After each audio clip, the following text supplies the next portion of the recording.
Section 2, Books to be Read. We're skipping Ezekiel and Daniel and going straight to page 144. Ezra and Nehemiah, which in many ancient manuscripts form one book, are probably a compilation of various authors in continuation of chronicles, which they closely resemble in style. Ezra chapter 1, whose chronological date is between Daniel chapter 9 and chapter 10, is probably by Daniel, and Ezra chapter 2 through chapter 3 verse 1, and Nehemiah chapter 1 through chapter 7, and chapter 12 verse 27 through chapter 13 verse 31 are by Nehemiah. Ezra chapter 3 verse 2 through chapter 4 verse 5 and chapter 4 verse 24 through chapter 6 may be by Haggai. Certainly Ezra chapter 7 through 10 and probably Nehemiah chapters 8 through 10 are by Ezra. Ezra chapter 4 verses 6 through 23 is probably a later addition by Ezra, and the statistics in Nehemiah chapter 11 1 through chapter 12 verse 26, which are brought down to BC 330, were probably prepared under Nehemiah's direction and added to after his death. Esther is probably from the pen of Mordecai and may have formed part of those Persian official records to which it alludes more than once. The story of how Haman gives to Mordecai what he had once chosen for himself, whilst what he had chosen for Mordecai is given to him, fills the most secular book in the Bible, and the one which the Christian church has hesitated most about receiving into its canon. But the Jews said it would outlast all the rest of the Old Testament save the Pentateuch, and rightly, for not only is it a picture of the dispersion without which their history would not be complete, it also teaches once for all that what we falsely call chance works out God's purposes even when his hand is hidden. Matthew 10:29 through 30 and Romans 8:28.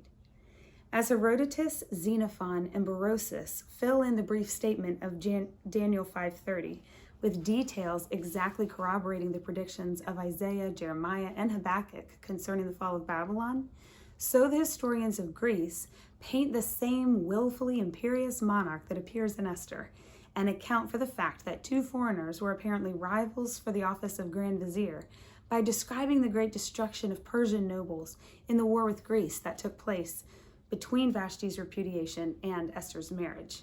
This same war also explains the willingness of Xerxes, or Ahasuerus, successor, to have Jerusalem fortified as an important post on the line of communication with Egypt.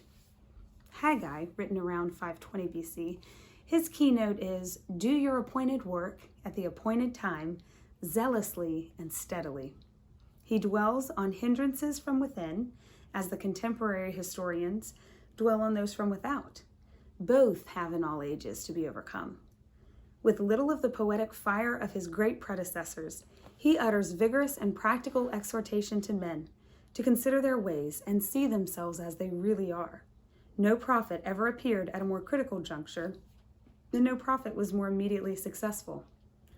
Zechariah, son of Berechiah, priest as well as prophet like Jeremiah and Ezekiel, and probably young since he returned with his grandfather Iddo, as Haggai was probably aged between 520 and 518 BC. His keynote is the holy people with whom God dwells. See also John 14:23 and Ephesians 3:17.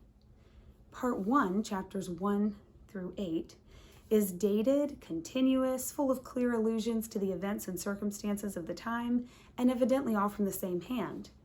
Part 2, which is chapters 9 through 11, and Part 3, which is chapters 12 through 14, are very dissimilar in their subject matter and style, undated and disconnected. The contemporary allusions they contain are vague and seem to point to a different, perhaps to a much earlier state of affairs. Nor are they elsewhere attributed to the son of Berechiah. Hence, some critics regard chapters 9 through 14 as an anonymous prophecy accidentally incorporated with Zechariah. The question does not at all affect its right to a place in the New Testament.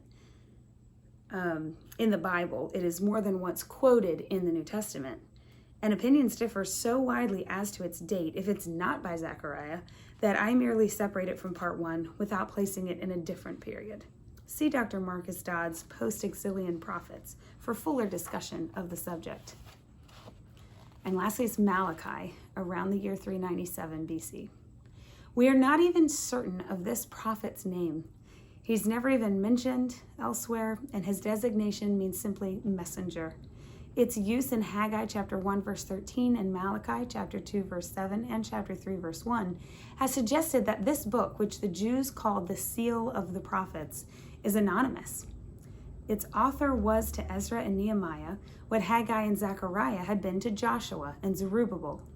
In its rebuke of the demoralization of the priesthood, the insolence of wealth, and the loosening of family ties, there are three leading thoughts: the Lord's messenger, as contrasted with the Lord's anointed of earlier prophecy; the ideal priest, as contrasted with the actual priest; the faithful few, as contrasted with the faithless many, all leading up to the keynote of pure and spiritual religion. James 1:27 and John chapter 4 verse 23 and 24. Malachi points to no new prophet, but to Elijah himself as the herald of the last and greatest crisis of Israel's history. And as the Old Testament closes, we see the way opened by the great for the greatest, and the Son of Righteousness appears with Moses and Elias.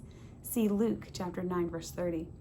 The age of Ezra was the last pure glow of the long days of the Old Testament seers, and Malachi closes the prophetic writings in a manner not unworthy of such lofty predecessors.